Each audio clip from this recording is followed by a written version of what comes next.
Part 16. I used to feel sorry for my grandmother whenever she complained about her hardships, but only for a moment. That's all it ever was, a passing pang of guilt. I didn't have the money to hire a caregiver or pay for a nursing home. My dad, my aunt, my uncle, none of them lifted a finger, so what could I do? In this world, without money, there's really nothing you can do. I've always been too cold, too detached.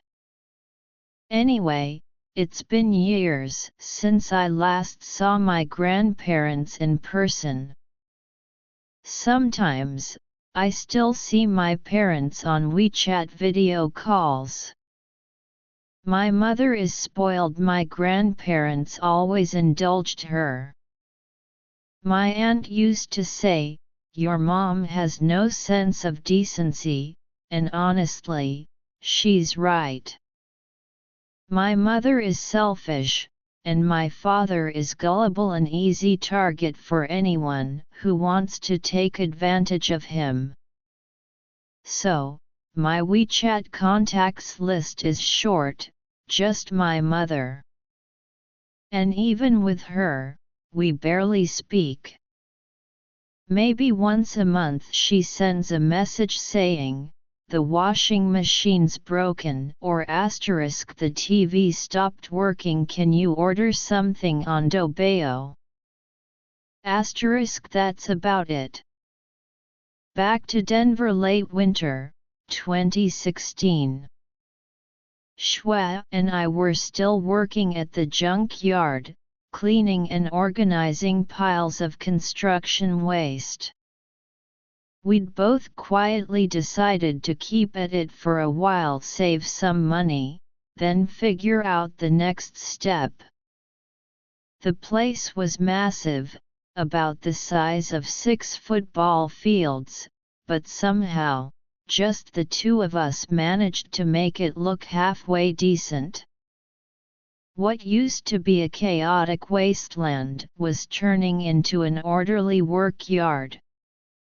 Shwe was proud of it.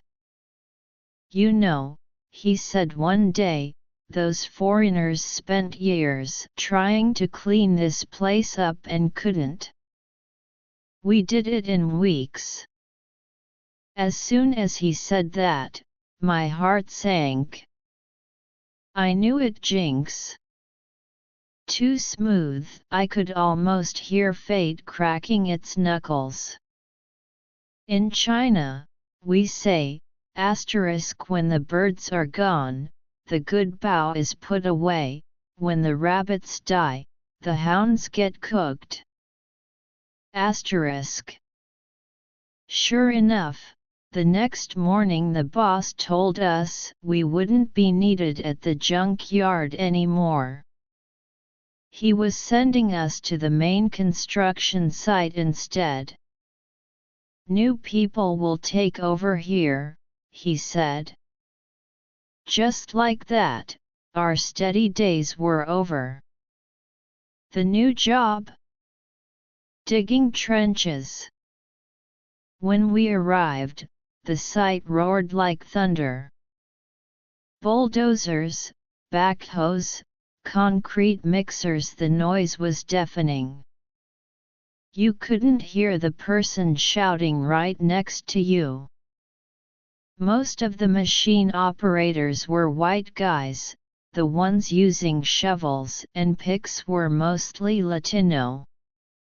The foreman there was the boss's eldest son-in-law, a Mexican immigrant himself.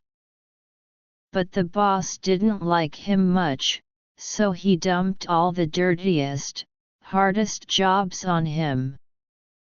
The guy never smiled. He drove a huge, gleaming pickup truck that looked like something out of Transformers, but his eyes were cold as steel. They grouped me, Shwe, and an older man together, 3 to a section. The old guy was in his 60s, with a thick white beard and hair to match. The site, he told us, was where a new Walmart was going to be built, massive, one of the biggest in the county. He said the heavy machinery couldn't get the edges straight, so the final shaping had to be done by hand. And our boss, he explained, was known for being stingy, hiring undocumented immigrants so he could pay less and dodge liability. If they get hurt, they can't sue, the old man said. Even if a citizen tries, they'll lose. I understood perfectly. I'd seen it before. One time at the junkyard, during a break, I noticed a guy working underneath a massive construction truck, one of those customized haulers. That guy made $1,000 an hour. His tools lay neatly beside him, a cup of hot coffee, a can of beer, a small radio playing jazz. The whole scene looked almost cozy except for the falling snow outside. Meanwhile, Shwe and I earned $15 an hour. No benefits, no insurance, no contracts.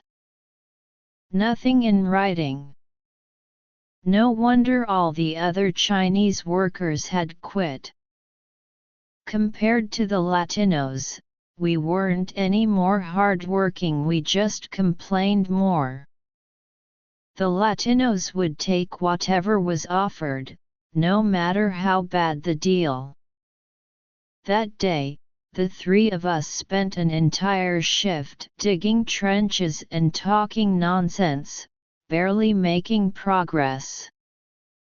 We'd stuffed ourselves with McDonald's at lunch, so by afternoon, the only place we felt like going was the portable toilet at the edge of the site, a freezing metal box that reeked like an open sewer.